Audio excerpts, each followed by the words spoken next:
Millones de personas en este momento en el mundo entero son culpables del pecado de la soberbia. Millones de personas en el mundo entero comen, desayunan, cenan, viven, trabajan, viajan, cometiendo este pecado. ¿Y por qué estas personas cometen este pecado? Porque es el pecado de no tomar en cuenta a Dios en nuestra vida.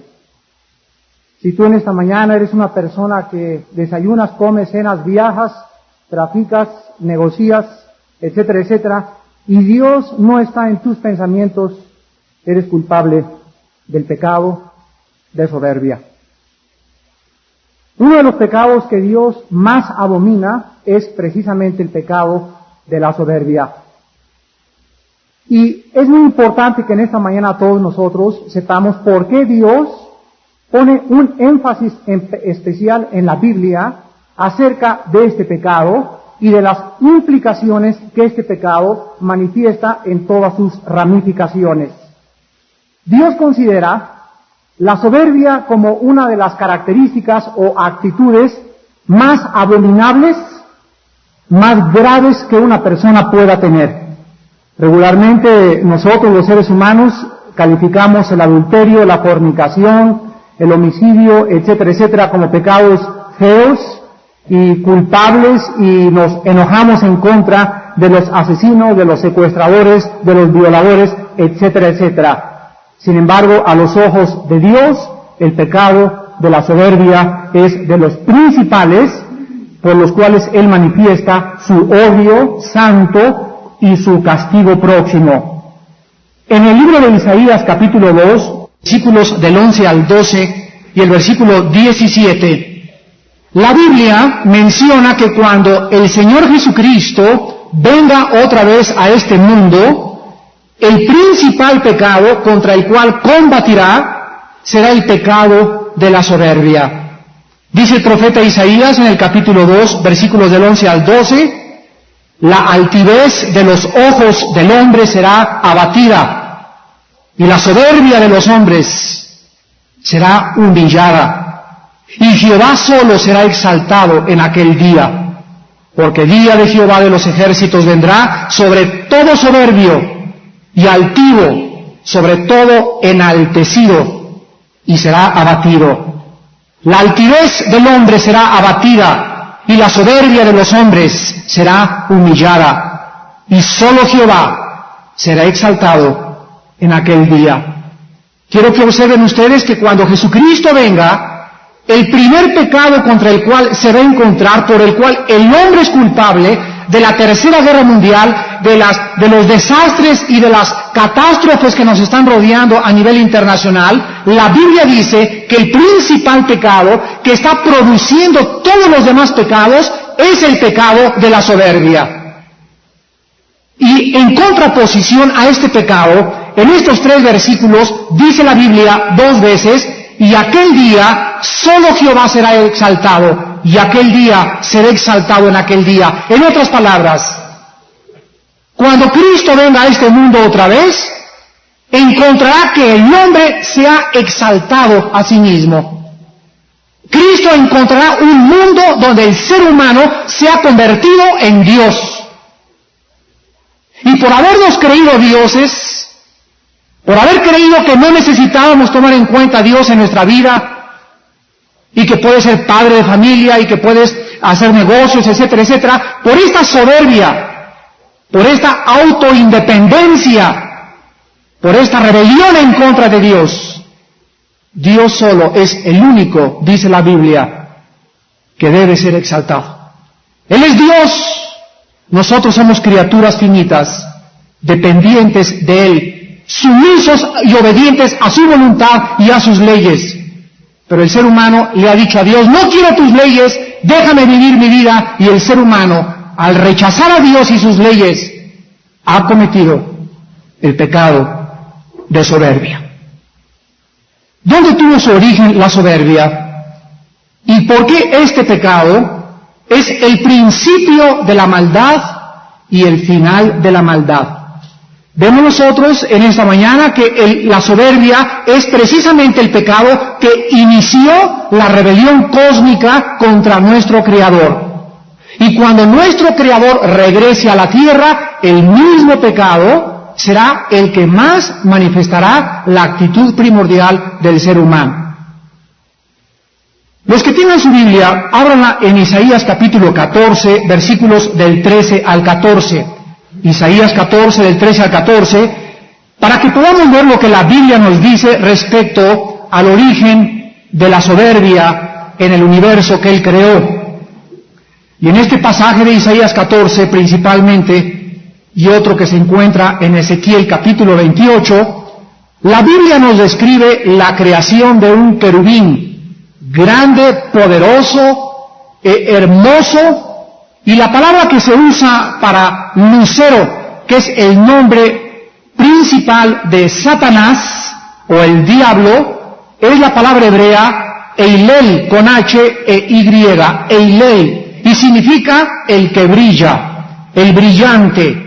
Y la Biblia nos muestra que este ser que Dios creó, llegó un momento en el universo que comenzó a tener envidia del Hijo de Dios, de Jesucristo, este ser maravillosamente poderoso y hermoso y precioso en todos sus atributos. Llegó un momento en que comenzó a pensar en su corazón, ¿y por qué no puedo yo gobernarme a mí mismo? ¿Por qué no puedo yo ser independiente? ¿Por qué no puedo yo? Como dijo el famoso filósofo francés existencialista Jean-Paul Sartre, ¿por qué no podemos ser autónomos? Y la Biblia nos demuestra en este pasaje que este ser maravillosamente creado, querubín, dijo en el versículo 13 y 14, en su corazón subiré al cielo, en lo alto junto a las estrellas de Dios levantaré mi trono, en el monte del testimonio me sentaré, a las alturas del cielo subiré y seré semejante al Altísimo. Aquí encontramos 4 o 5 verbos que nos describen la actitud de este ser. Y observen ustedes los verbos: subiré, levantaré mi trono, me sentaré, subiré y seré semejante al Altísimo. El pecado de soberbia es tratar de igualarnos a Dios. Es tratar de independizarnos de nuestro Creador.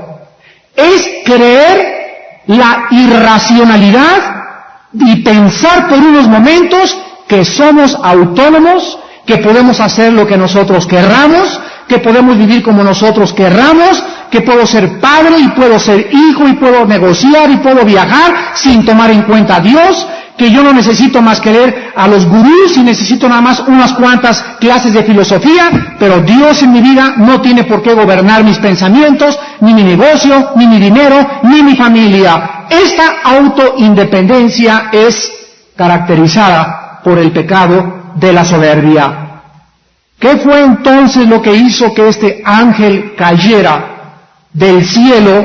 La soberbia, porque quiso independizarse de Dios y ser semejante a Dios.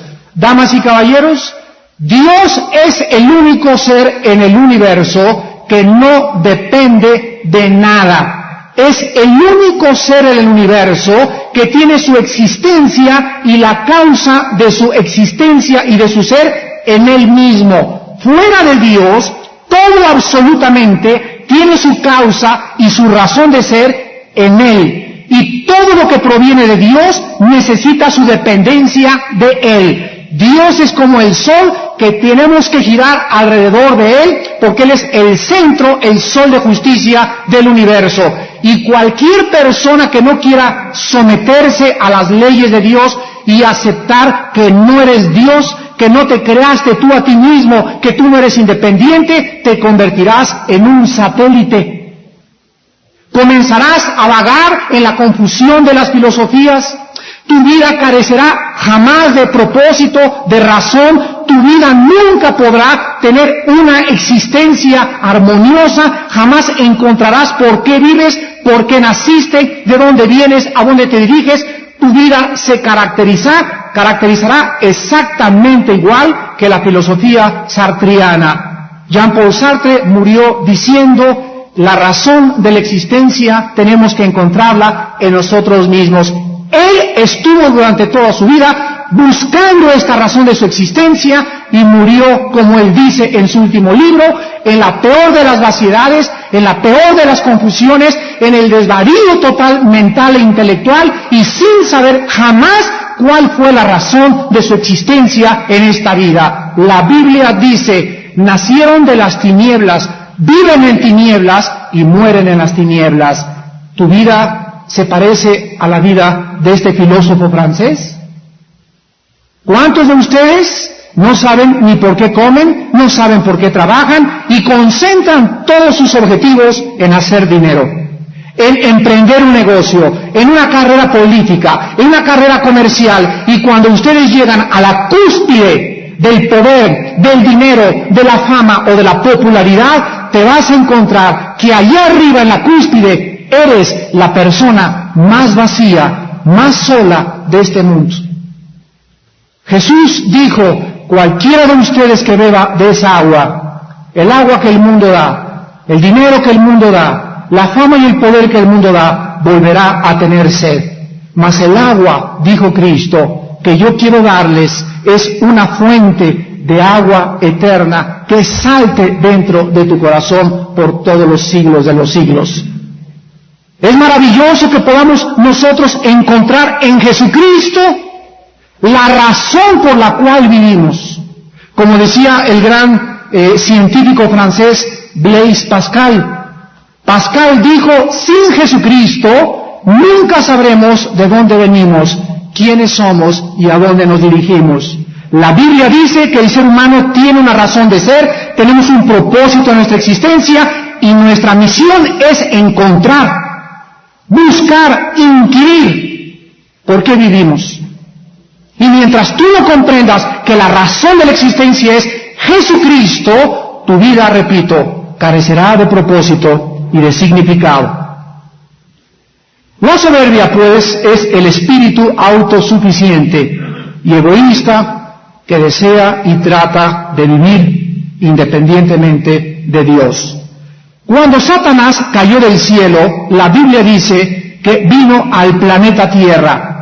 Cuando la primer pareja que Dios puso en el huerto del Edén, Adán y Eva, comenzaron a vivir su vida en el huerto del Edén, en el paraíso, la Biblia dice que Satanás ya estaba en este mundo, porque fue arrojado a este mundo, y lo primero que hizo Satanás al atacar a la primer pareja fue contagiarlos con el pecado que originó su caída, con el pecado de la soberbia. Dice la Biblia en Génesis 3, versículos 4 y 5, entonces Hasash, que es la palabra hebrea que se tradujo serpiente y significa el que brilla, entonces el brillante Satanás dijo a la mujer: no morirás, sino que sabe Dios que el día que coman de él, serán abiertos sus ojos y serán como Dios. Serán como Dios, sabiendo el bien y el mal. El otro día platicaba con un psicólogo y me decía: señor Alducin, ¿es posible que usted crea en la versión de Adán y Eva en la Biblia? Y yo le contesté y le dije: ¿es posible que usted crea y haya usted endiosado al doctor Sigmund Freud? ¿Usted sabe los ataques de histeria que tenía el fundador y el padre del psicoanálisis? ¿Usted sabe que el 65% de los psiquiatras en el mundo están deschavetados? Y es increíble que la gente pueda decir: ¿cómo pueden creer que el huerto del Edén y que la Biblia, cuando ellos mismos vean a quién tienen de líder? ¿Es posible que una persona me diga: ¿crees en el Génesis y crean más en la dianética? ¿O en el método Silva de control mental? ¿O en el gurú Sai Baba que dice que él es Dios? Cuando nosotros venimos a la Biblia, encontramos que la Biblia nos ofrece el único concepto adecuado, psicológico, psiquiátrico, sociológico. ¿Por qué el ser humano se porta como es? Y nos ofrece la única respuesta adecuada a la problemática del ser humano. La Biblia es la palabra de Dios. Y la Biblia dice que desde el huerto del Edén hasta nuestros días el hombre ha creído la mentira satánica. Y el ser humano ha tratado realmente de vivir sin un Dios. De Adán a nuestros días, toda la historia del ser humano es la historia de una criatura en rebelión contra Dios. El hombre ha querido hacer el papel de Dios, ha querido gobernarse por sí mismo, y observamos por todos lados las funestas consecuencias del pecado de soberbia. Padres contra hijos, divorcios, guerras, rebeliones, golpes de Estado, huelgas, peleando las personas, los jóvenes drogándose, escapándose de sus casas, las muchachas embarazándose, corriendo a 150 kilómetros por la carretera, y el mundo entero es un mundo en rebelión contra Dios. El mundo no quiere saber nada de Dios.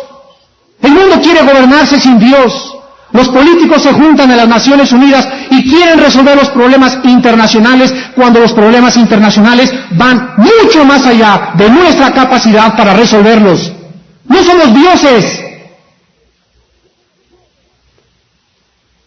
La Biblia dice que Dios abomina la soberbia como uno de los pecados más graves en el cual podamos caer. Dice el Salmo 101:5, no soportaré al de ojos altaneros y de corazón vanidoso. Proverbios 6, del 16 al 17, Dios aborrece y abomina los ojos altivos. Proverbios 8:13, el temor de Jehová es aborrecer el mal, la soberbia y la arrogancia, el mal camino.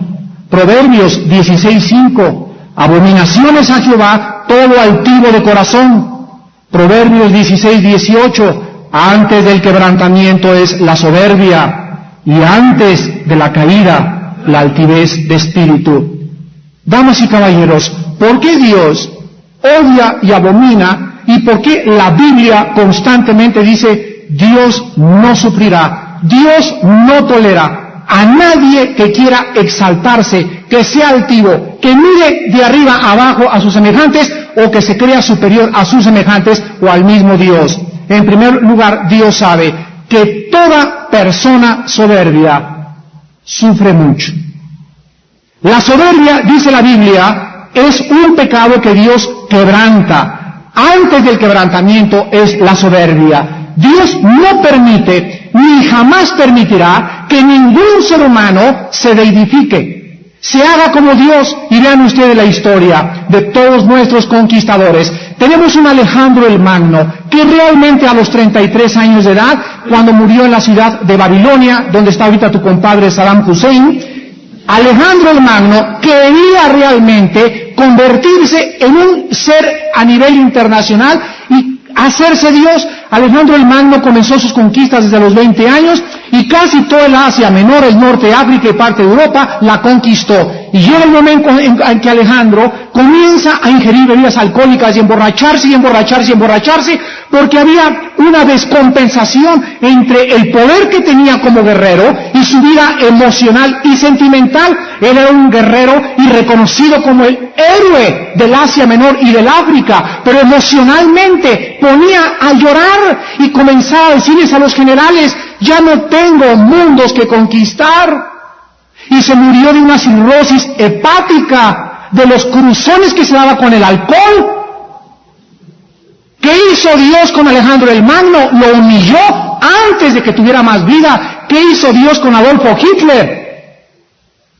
Este hombre que creyó realmente ante la alabanza del mundo, engañando al pueblo alemán, que él podía ser el creador de la raza aria y que podía el mundo realmente caer ante sus pies. ¿Qué hizo Dios? Lo humilló. ¿Qué habrá sentido Adolfo Hitler cuando oyó los tanques de los aliados y los aviones ingleses y los americanos y los rusos invadiendo la ciudad de Múnich y de Berlín en Alemania? Ha de haber sentido horrible que de repente todo su mundo todo su castillo se le desmorona, porque Dios abate la soberbia de los hombres y no vas muy lejos. ¿Cuántos de ustedes viven oprimiendo a la gente? ¿Cuántos de ustedes han hecho dinero y oprimen con su dinero despóticamente a la gente? Dios te va a aplastar. Escúchame muy bien, Dios va a aplastar tu soberbia tarde o temprano, como lo ha hecho con presidentes de la República, jefes de policía, traficantes de drogas, padres de familia y toda persona que se cree Dios. La esencia de la soberbia radica básicamente en el orgullo, porque la palabra orgullo y soberbia son dos palabras sinónimas. Y la raíz etimológica de la palabra soberbia es la palabra griega que se tradujo al castellano uperbaino, con H y con B grande, uperbaino.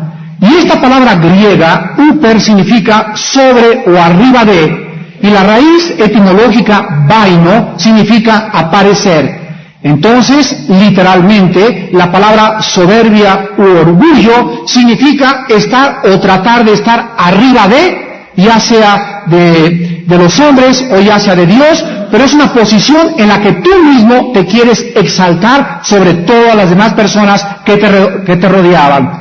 Los griegos odiaban el pecado de la soberbia y el orgullo, y los grandes filósofos como Demóstenes, Sócrates y Platón le llamaron a la soberbia la suma de todos los males. Es por eso que un hombre como Sócrates pudo decir, despojado de esa soberbia que caracteriza a los habitantes del siglo XX. Yo no creo que haya habido desde el tiempo de la cuna de oro de la filosofía un solo filósofo, ni Friedrich Nietzsche, ni Bertrand Russell, ni Jean-Paul Sartre, que le lleguen a los talones a Sócrates. Y Sócrates dijo, yo solo sé que no sé nada. Los mismos filósofos, al meditar en las abominaciones del carácter humano, negaron y odiaron el pecado de la soberbia. Hay unas características principales en la soberbia, y nosotros encontramos que el hombre ha llegado a manifestar este pecado de una forma irracional. Por ejemplo, el orgullo hizo que el rabí Simeón ben Jochai dijera estas palabras: si solo hay en el mundo dos personas justas, seríamos mi hijo y yo, y si solo hubiera una, sería yo. El sirviente del último Kaiser alemán, el criado del último Kaiser alemán, dijo esto: yo no puedo negar que mi amo fue la persona más vanidosa y más soberbia que he conocido. Él tenía que ser la principal figura de atención en todo. Si íbamos a un bautizo, él quería ser el bebé. Si íbamos a una boda, quería ser el novio. Si a un funeral, quería ser el difunto. Y así encontramos que el pecado de la soberbia se manifiesta principalmente en la sociedad cuando las personas quieren ocupar el primer lugar de la fiesta, ser el foco de la atención de los demás, tratar de pasar al estrado y que todo el mundo los vea. Si hay una entrevista, quieren estar junto al presidente. Si es el día de la boda, quieren salir en la fotografía junto a la novia. Son personas que continuamente buscan ser el foco de la atención, o salir en el periódico, o salir retratados, pero están constantemente manifestando el pecado de la soberbia. En contraste con la soberbia, encontramos que la Biblia dice que hubo un hombre que vino a este mundo hace 2000 años llamado Jesucristo. Y en Juan 5:30, el Hijo de Dios dijo estas palabras: no puedo hacer nada por mí mismo, porque no busco mi propia voluntad, sino la voluntad del que me envió, la del Padre. Fíjense ustedes en la característica principal de Jesucristo.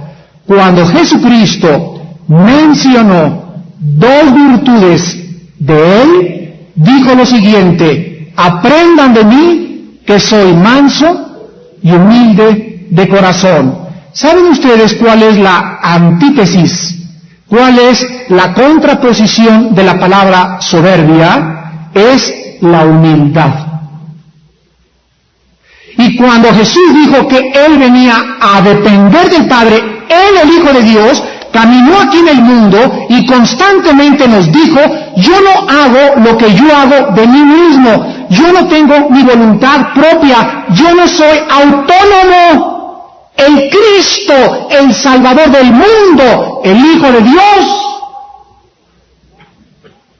Él dijo que Él no era autónomo, que venía a ponerse bajo, en lugar de arriba de, bajo la autoridad de su Padre, para mostrarnos que cuando Él bajó al mundo, se despojó de sí mismo, no estimó el ser igual a Dios y se hizo obediente hasta la muerte, tomando la forma de un siervo, y su muerte fue una muerte humillante, una muerte criminal, una muerte donde no le importó, desnudo, ser el objeto público de la burla y del desprecio de hombres soberbios. Cristo se gloriaba de su dependencia del Padre.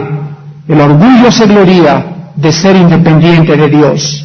Cristo nos advierte con estas palabras lo grave de buscar nuestra voluntad fuera del propósito del Padre. Y así encontramos nosotros, por ejemplo, en Lucas capítulo 18, la manifestación de la soberbia a nivel religioso. La soberbia tiene 4 ramificaciones principalmente.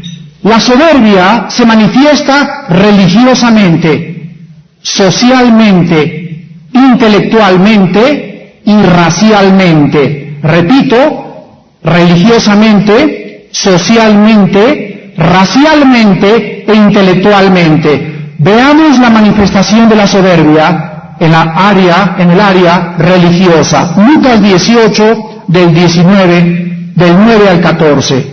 Lucas 18, del 9 al 14. Y dice la Biblia: a unos que confiaban en sí mismos como justos y menospreciaban a los otros, dijo también esta parábola. 2 hombres subieron al templo a orar. Uno era fariseo y el otro publicano. El fariseo, puesto en pie, oraba consigo mismo de esta manera: Dios, te doy gracias, porque no soy como los otros hombres, ladrones, injustos, adúlteros, ni aun como este publicano. Ayuno 2 veces a la semana, doy diezmos de todo lo que gano. Mas el publicano, estando lejos, no quería ni aun alzar los ojos al cielo, sino que se golpeaba el pecho diciendo: Dios, sé propicio a mí, pecador. Os digo, dijo Jesús, que éste descendió a su casa justificado antes que el otro, porque cualquiera que se enaltece será humillado, y el que se humilla será enaltecido. Aquí encontramos la epítome, la personificación de la soberbia religiosa. ¿De qué forma tú en esta mañana puedes ser del pecado de soberbia? A lo mejor tú eres católico, o a lo mejor eres protestante, a lo mejor eres judío, a lo mejor eres testigo de Jehová, pero la Biblia dice que cuando Jesús vino al mundo, los fariseos representaban el pecado de la soberbia. Y los fariseos eran hombres que ellos imponían las reglas, sus tradiciones, y no la Biblia era la que hablaba. Las tradiciones de los fariseos habían invalidado el mandamiento de Dios, y los fariseos comenzaron a ver de arriba abajo a las divorciadas, de arriba abajo a las prostitutas, de arriba abajo a los borrachos, y se vestían con sus gorros y con sus cucuruchos, y todas las personas que podían ser como ellas eran respetables. Y así encontramos nosotros en nuestra sociedad. Yo me he encontrado en muchas casas que he visitado. Ahí está la señora Richelieu, muy brillante y muy enlajada y con mucho abrigo de mink y toda la cosa, y ve a una muchacha pobre y la mira de arriba abajo y toma la hostia el domingo. ¿Cuántos hombres toman la comunión el domingo y tratan a los empleados con la punta del pie? Dice dice la Biblia que son fariseos, religiosos, sepulcros, contaminados por dentro, brillantes por fuera. ¿Cuántos de ustedes, damas y caballeros, religiosamente son soberbios? ¿Cuántas personas creen que el pecado que lleva al infierno es la borrachera, la prostitución? Damas y caballeros, cuando Cristo moría en la cruz del Calvario, moría un hombre que no se llamaba San Martín de Porres. El hombre junto a la cruz del Calvario era un hombre asesino, violador, asaltante, tal vez golpeó a su madre cuando era niño. Era lo peor que podía en esa época manifestar y caracterizar a un hombre. Y el hombre junto a la cruz del Calvario le voltea y le dice: Cristo, acuérdate cuando vengas en tu reino. Y Jesús le contesta y le dice: un momentito, te vas a tener que bautizar antes. ¿Eso le dijo? Jesús le dijo: vas a tener que irte a peregrinar a la villa. Jesús le dijo: te vas a tener que acostar en una cama de nopales durante 8 días, y cuando hayas hecho penitencia, entrarás conmigo al cielo. No, no, no, señores. Jesús le dijo: hoy estarás conmigo en el paraíso. Ese hombre podía haberse volteado y le pudo haber dicho a Jesús: pero ¿cómo es posible? Así nada más, así sin hacer nada. Hoy te vas conmigo al paraíso. Sí, hoy te vas conmigo al paraíso. El ladrón le pudo haber dicho: pero Señor, déjame hacer algo. No es posible que me perdones siendo yo tan malo. Y Jesús le pudo haber contestado: mira, hombre, entiende que vas al paraíso, no porque seas bueno, sino porque yo en este momento voy a cargar con todos tus pecados. Yo voy a pagar por tus adulterios, yo voy a pagar por tus inmoralidades, yo voy a pagar por tu religiosidad, yo voy a pagar por tu soberbia. Él, dice la Biblia, por nosotros se hizo pecado, y si vamos al cielo no es porque hayamos peregrinado ni hecho buenas obras, sino porque la Biblia dice que alguien murió en sustitución nuestra. Y gracias a la muerte de Cristo, gracias a su sangre derramada, gracias a su sepultura, gracias a que Dios le levantó de los muertos, podemos ser salvos. No por obras para que nadie se gloríe, por la muerte, los sufrimientos, los méritos del Hijo de Dios. Nadie puede ser religioso y fariseo al mismo tiempo y decir: desprecio a los borrachos y a las prostitutas, y esa muchacha mía no es con la minifalda que se vaya a la zona roja de tolerancia de Acapulco. Y comenzamos a entender por qué Cristo dijo lo siguiente: las prostitutas y los borrachos van delante de los religiosos al reino de Dios. Porque es más fácil que una prostituta se convierta y un borracho que se ve a sí mismo como un guiñapo, y una mujer de la zona de tolerancia que sabe que no sirve para nada y que su vida ha sido hecha pedazos, ha vendido su cuerpo. Es más fácil que esa mujer sea recibida en el cielo porque ella reconoce su necesidad de Dios, a una persona que cree que por ser religiosa va a entrar al reino de Dios. Pecado de soberbia. También se puede manifestar socialmente. Las personas que tienen mucho dinero, que tienen posesión, que manejan su lipo tan cara así. ¿No han visto a esa gente manejar en la calle del periférico? Pero ni voltean a ver, en primer lugar sacan el Rolex por la ventana, agarran el volante así derecho y comienzan a manejar, ven a la gente, entran a un lugar, a los boleritos, a cualquier persona, a las Indias Marías, todo, de veras caminan como dioses. Desprecian a cualquier persona que no esté vestida bien. Si se le acerca a una persona mal vestida, quien le desayuno fuchi, no me siento contigo. Pero toman la hostia el domingo. Soberbios socialmente. También se puede manifestar racialmente. Esto lo vemos principalmente en el trato en Estados Unidos a los negros. Es increíble que en Estados Unidos haya camiones para negros y para blancos. En muchos estados, no en todos. Es increíble que en muchas escuelas en Estados Unidos no permitan la entrada a los negritos. Es increíble que también en muchas iglesias que se digan cristianas no permitan la entrada a los negros. ¿Ustedes creen que un negrito escogió nacer negrito? El que tiene ojos azules escogió nacer con ojos azules. La Biblia dice que Dios hizo a los negros, a los blancos, a los caucásicos, a los amarillos y a todas las razas. Y como nosotros no escogimos ni ser altos, ni chaparritos, ni güeros, ni prietos, ni nacer en Tepoztlán, o nacer en Cambridge, o nacer en Alemania, o nacer en Cuernavaca, como ninguno de nosotros escogimos tampoco a nuestros padres, ¿de dónde viene nuestra soberbia? ¿Por qué te sientes superior a los prietos? ¿Por qué llegas con el bolerito que te da la bola y lo tratas como si fuera tu mozo? ¿Por qué a tu sirvienta las tratas con la punta del pie? Y diablita, lárguese de aquí. Dice la Biblia que nosotros los cristianos necesitamos tratar a todos los seres humanos como creados a la imagen y semejanza de Dios. Ese indita, ese negro, ese chino y la señora de las lomas de Chapultepec son almas delante de Dios y todos merecemos el mismo trato delante de Él. No es posible el pecado de soberbia socialmente, menos entre los cristianos, y este pecado también se manifiesta intelectualmente. Y aquí lo encontramos en las personas que han tenido la oportunidad de graduarse, de tener un doctorado, de tener una maestría, y uno de los problemas que yo me he encontrado principalmente cuando tengo debates en la televisión o cuando tengo debates con personas particularmente en algunas casas, me encuentro que la mayor parte de las personas que han estudiado mucho creen que todo lo saben. Y cuando yo les comienzo a hablar de la Biblia, inmediatamente me dicen, es una filosofía, es una religión más, sin saber jamás qué es la Biblia, porque nunca la han leído, nunca han considerado sus evidencias, pero la soberbia los corona.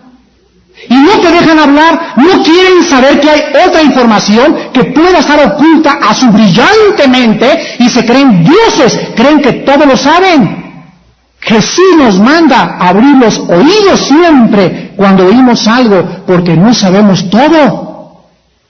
Y esta es una de las razones por las cuales la gente no se ha convertido. La gente no sabe que el cristianismo no es una religión, es una relación. La gente no sabe que el cristianismo no es una filosofía. El cristianismo trata con verdades absolutas.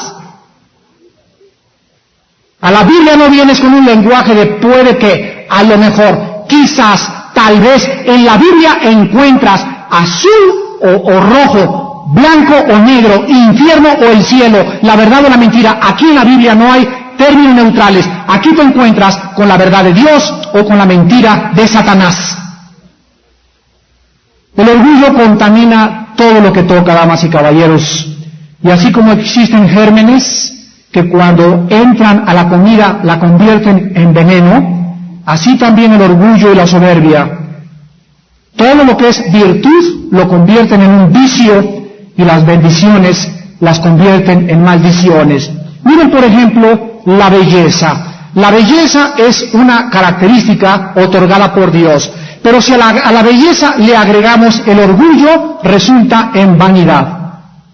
Tengamos en segundo lugar el poder. El poder más el orgullo resulta en tiranía y crueldad. La sabiduría humana más el orgullo resulta en necedad y en engreimiento. El conocimiento más el orgullo resulta en presunción. El dinero más el orgullo resulta en despotismo. Y finalmente la religión más el orgullo resulta en fariseísmo. El orgullo todo lo envenena. El orgullo todo lo contamina. Y si en tu vida hay virtudes, y si en tu vida tienes dinero, y en tu vida tienes belleza, y tienes conocimiento, el orgullo en tu vida va a arruinar lo más precioso que Dios te pudo dar. Y el pecado y orgullo solamente puede ser quitado y lavado por la sangre de Jesucristo. Finalmente, damas y caballeros, veamos algunos ejemplos de soberbia en la historia. La historia del hombre, de acuerdo a la Biblia, está llena de manifestaciones del pecado de la soberbia. ¿Dónde hubo la primera manifestación de este pecado? En Génesis capítulo 11, en la famosa torre de Babel. Por primera vez en la historia se junta la raza humana, de acuerdo a la Biblia, en lo que ahorita es el país de Irak.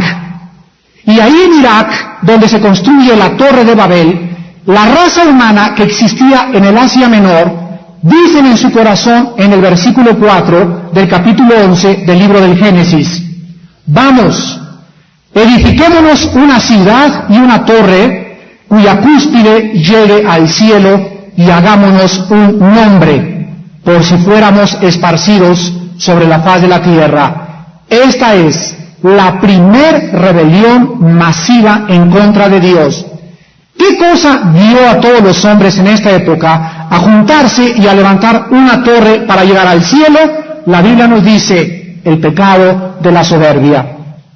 ¿Qué cosa hace 6,000 años después, en el siglo XX, que nos juntemos y consultemos a los psiquiatras, al psicólogo, a los parientes, a la doctora Corazón y no a la Biblia? La soberbia de creer que los hombres tenemos la respuesta. ¿Qué hicieron las Naciones Unidas antes de planear sacar al presidente Hussein de Kuwait hace algunos meses? Se juntaron y dijeron, no podemos, por medio de la paz, traer la paz al mundo. Las Naciones Unidas es una agrupación de naciones cuyo único objetivo es impedir que haya otra Segunda Guerra Mundial. Sin embargo, los intentos de las Naciones Unidas son pactos diplomáticos quebrados, tratados pisoteados, porque se enfrentan todos estos tratados contra la soberbia del ser humano. Y las Naciones Unidas hace algunos meses acordaron, por primera vez en la historia desde que se fundaron, no podemos a través de la paz traer la paz, tenemos que usar la fuerza para traer la paz. Qué paradójico resulta esta decisión. Usar la fuerza para traer la paz, tal como la Biblia lo dice. El ser humano no lo vas a someter por buenos consejos ni por las buenas. El ser humano, por su soberbia, necesita ser humillado mediante el uso de la fuerza, desgraciadamente. Encontramos en segundo lugar también a un famoso rey que era el antecesor de Saddam Hussein, el rey Nabucodonosor. Si ustedes leen el capítulo 4 de Daniel, versículo 30, este rey construyó una de las maravillas del mundo, los jardines colgantes de Babilonia, que Saddam Hussein quiere volver otra vez a reconstruir, y ha ofrecido un premio de $25 millones. El presidente Hussein, para la persona que pueda, tiene que ser iraquí, que pueda encontrar el sistema de irrigación que Nabucodonosor encontró para poder irrigar los famosos jardines colgantes de Babilonia. Hasta ahorita todavía los iraquíes están quebrándose la cabeza, pero no lo han podido hacer. La Biblia dice que este rey dijo un día en su palacio, Daniel 4, versículo 30, ¿no es esta la gran Babilonia que yo edifiqué para casa real con la fuerza de mi poder y para la gloria de mi majestad? ¿Y cuántos de ustedes tienen a Nabucodonosor y a Saddam Hussein en su corazón? ¿Cuántos de ustedes han llegado a su casa y a su mansión? Mira mi casa, compadre. Mira mi coche. Mira mis terrenos. ¿No es este el esfuerzo de mi trabajo desde niño? ¿No es esta la casa, el fruto de mi trabajo? ¿No es esto, aquello? ¿No es esto, el otro? La respuesta es sí, pero ¿quién te dio el esfuerzo? ¿Quién te dio la salud? ¿Quién te dio la habilidad para los negocios? ¡Necio! Fue Dios. Y la soberbia se manifiesta constantemente cuando la gente comienza a sentirse que es algo cuando tiene en el banco 500 millones de pesos. 1,000 millones de pesos, y comienza a vivir en la vida como si todo en la vida fuera el resultado, cuando esa persona no sabe. Tú no sabes, ahorita con todas tus mansiones y todo tu dinero, si ahorita saliendo de este desayuno caes muerto de un infarto cardíaco. Tú no lo sabes, solo Dios lo sabe. Tú no sabes que tu vida ahorita saliendo de este desayuno puede terminar tu existencia con una embolia cerebral, con un atropellamiento, con un temblor. Nunca sabemos cuándo dice Dios, arriba o abajo. Y quiero preguntarte si tú en esta mañana has reflexionado que tu soberbia te va a llevar a la condenación eterna. Que tú necesitas en esta mañana bajar la cabeza, humillarte, reconocer que no eres Dios y pedirle a Cristo que entre a tu corazón como Señor y Salvador. Porque si tú sigues en esta soberbia, saliendo por esa puerta, la Biblia dice que la paga del pecado es la muerte. Y algún día prepárate para encontrarte con tu Dios. Y ojalá que no seas culpable del pecado de la soberbia. Tenemos también a otro hombre muy famoso en este siglo llamado Friedrich Nietzsche. Este filósofo que nació en 1844 y murió en el año 1900, a principios de este siglo, ha sido uno de los filósofos que más han influenciado el mundo de la filosofía del siglo XX.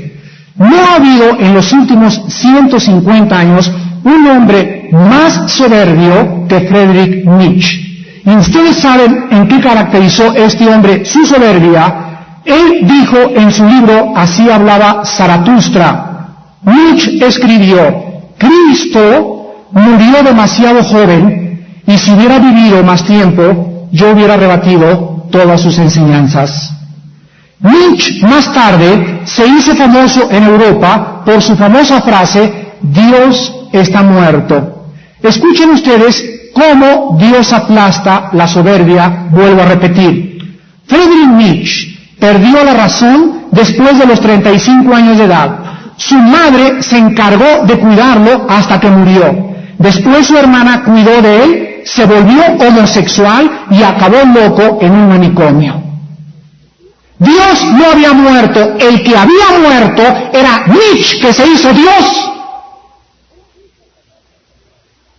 Él quiso pelear durante toda su vida: Dios está muerto, yo no necesito a Dios, no hay más que una causa y fuerza y efecto, aquí cada quien haga en su vida como sea, y comenzó a quebrarse la cabeza, y por tratar de violar la barrera del pensamiento y la barrera de la racionalidad, Dios lo aplastó. ¿Y saben ustedes qué hizo Dios con Nabucodonosor? Dios le quitó la razón a Nabucodonosor. Hace algún tiempo, recuerdo que visitando un hospital psiquiátrico, nos decían unos de los doctores de aquí del manicomio, creo que se llama el manicomio de Santa Julia, no sé cómo se llama, que está por la carretera a Puebla, y nos decían: mire, señora Dulcin, ese hombre que está ahí era el dueño de fulanas tal cosas, esa señora que está ahí era una señora muy distinguida, y de repente nadie sabe, sus hijos los trajeron porque perdieron la razón.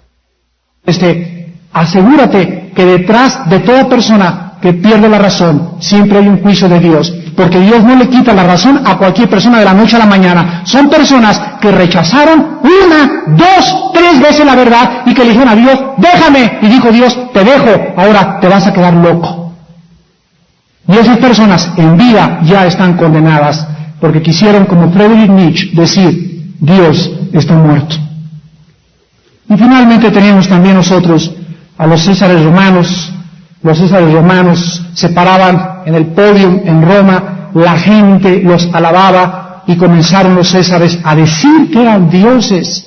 Calígula nombró emperador a su caballo, Nerón mandó quemar Roma, mató a su madre, quién sabe qué tantas cosas hizo con sus cuñadas, con sus hermanas, había promiscuidad en el palacio romano, y en esa época los cristianos comenzaron a decir: no es cierto, Él no es el Señor, es Cristo el Señor, y como un grupo llamado cristianos comenzaron a ir en contra de un imperio, comenzó el imperio a echarlos a los leones, a quemarlos en las piras, a arrancarles la piel, a enterrarlos en su excremento y en su orín, porque los cristianos decían: Cristo es el Señor. ¿Y cuántos de ustedes que son cristianos no han arriesgado su vida, pero en la escuela te dicen: es cristiano? No es cierto. ¿Cuántos de ustedes en su trabajo, por no ir en contra de tus amigos, tienes que participar de sus chistes, tienes que participar de su alcoholismo, tienes que participar de su pornografía? ¿Cuántas de ustedes, muchachas, por no ir en contra de tus amigas, de la minifalda y del escote y de la fornicación, tienen que vender su vida cristiana y niegan a aquel que murió en la cruz por nosotros? Cualquiera de ustedes que no viva por Cristo, tampoco morirá por Él. Y tenemos nosotros que comenzar a calcular el precio de llamarnos cristianos. ¿Cuál es la cura de la soberbia? La antítesis de la soberbia es la humildad. ¿Qué es la soberbia? La soberbia es independizarse de Dios. La humildad, no hay nadie que te dé una definición de la humildad, ni el diccionario Larousse. La verdadera definición de la humildad solo se encuentra en la Biblia, porque solo la Biblia describe a aquel que fue por excelencia manso y humilde de corazón. Si la soberbia es independizarse de Dios, la humildad es depender de Dios. ¿Quién es una persona humilde? No es una persona que agarra su sombrerito y entra así y se atranca y es bajito y es tímido. Eso es tímido. Hay unos que son mensos pero no son mansos. Una cosa es la mansedumbre, otra cosa es la mensedumbre, ¿verdad? Entonces no hablemos de que es muy humilde porque es así y anda vestido así con toda la ropa sucia y la camisita por acá. Eso no es humildad, eso es pobreza. La humildad es la persona que ha reconocido que tiene su dependencia en Dios. La persona humilde es la persona que ha reconocido sin ningún lugar a dudas que Dios nos creó. Dice Isaías 42, versículo 5.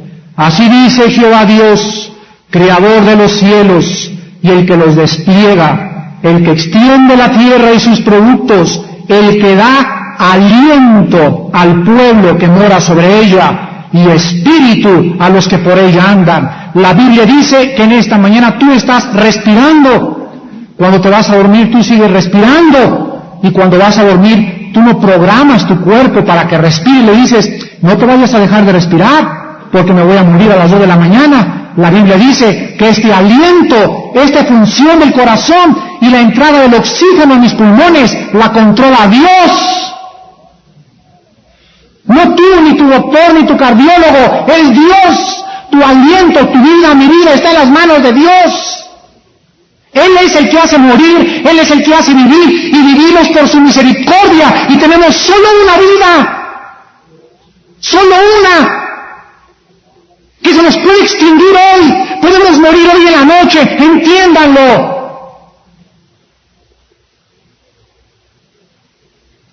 En el libro de los Hechos, capítulo 17, el apóstol Pablo dice en los versículos 24 al 28, Hechos 17, del 24 al 28, el Dios que hizo el mundo y todas las cosas que en él hay, siendo Señor del cielo y de la tierra, no habita en templos hechos por manos humanas, ni es honrado por manos de hombres, como si necesitase de algo, pues Él es quien da a todos vida y aliento y todas las cosas, y de una sangre ha hecho todo el linaje de los hombres para que habiten sobre toda la faz de la tierra, y les ha prefijado el orden de los tiempos y los límites de su habitación, para que busquen a Dios, si en alguna manera, palpando, puedan hallarle, aunque ciertamente no está lejos de cada uno de nosotros, porque en Él vivimos y nos movemos y somos, como algunos de vuestros propios poetas también han dicho, linaje suyo somos. Escuchen lo que la Biblia dice: en Él vivimos, en Él nos movemos, en Él somos.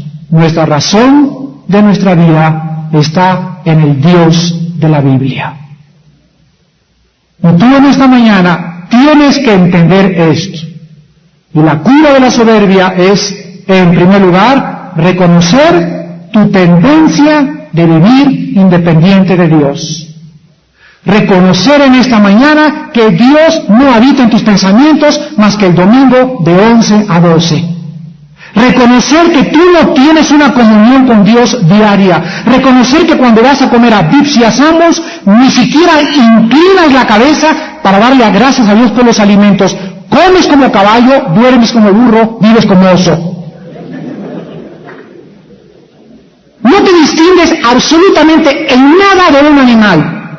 Trabajas igual que los animales, comes igual que los animales, y la única diferencia, señores, damas y caballeros, es que entre nosotros y los animales hay un espíritu, y los animales ni siquiera tienen conciencia de un Dios. Nunca encontrarás a conejos detrás de un altar, ni el animal tratando de buscar y adorar al sol o a la luna, pero el ser humano es religioso por naturaleza, porque el ser humano lleva la conciencia de Dios aquí adentro, y hasta que el ser humano no regrese a hacer la paz con Dios mediante la cruz de Cristo, el ser humano no podrá vivir en paz.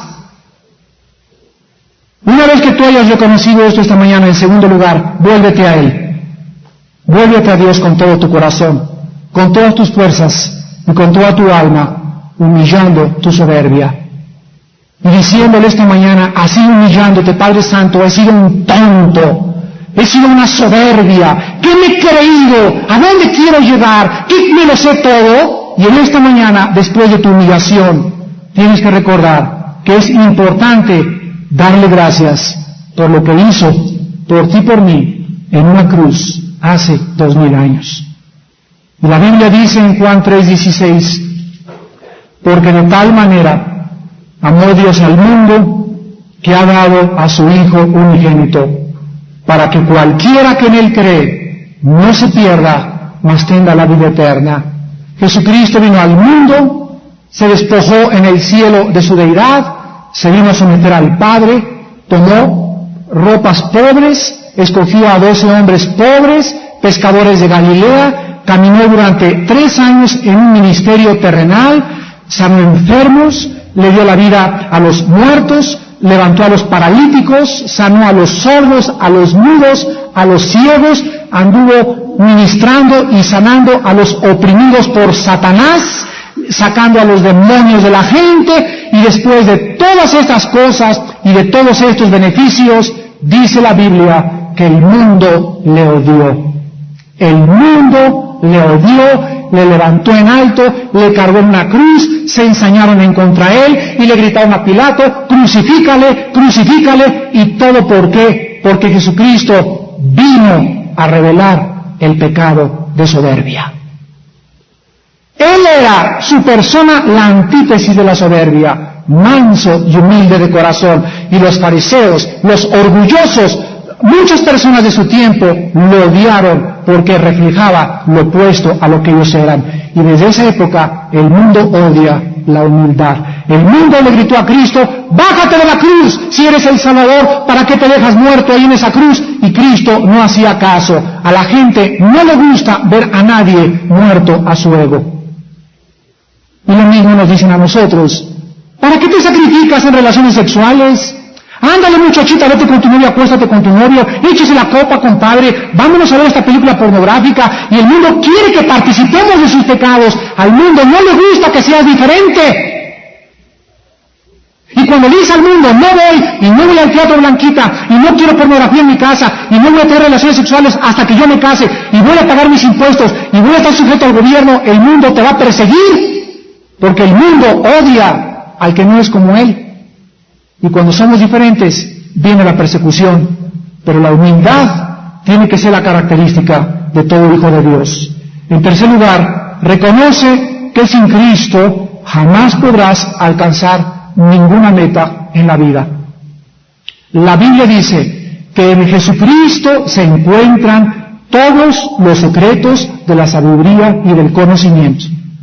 Aunque triunfes en la vida intelectualmente, aunque llegues a ser gerente de tu compañía, aunque llegues a ser presidente de la República, repito, acuérdate de estas palabras esta mañana. Cuando llegues a tus metas, vas a descubrir que eres la persona más infeliz del mundo, porque necesitas a Dios.